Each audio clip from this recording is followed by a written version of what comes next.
পরিবারের জন্য রাতের খাবার তৈরি করতে রান্নাঘরে ব্যস্ত ছিলেন রোজিনা আক্তার। ঠিক তখনই পাশের পাহাড়ের একটি বিশাল অংশ ধসে সরাসরি আছড়ে পড়ল রান্নাঘরের ওপর। মাটির নিচে চাপা পড়ে প্রায় 1 ঘন্টার রুদ্ধশ্বাস উদ্ধার অভিযান শেষে হাসপাতালে নেওয়া হলেও শেষ পর্যন্ত আর বাঁচানো যায়নি এই গৃহবধূকে।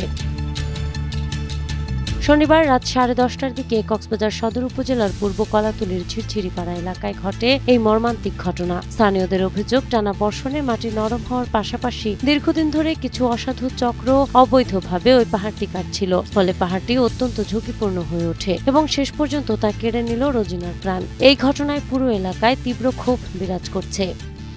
একটুখানি আগে 1 মিনিট আগে তার বাচ্চাদেরকে নিয়ে বাবা বাইরে হয়েছেন, সেই মুহূর্তে মানে ঘটনাটা ঘটছে।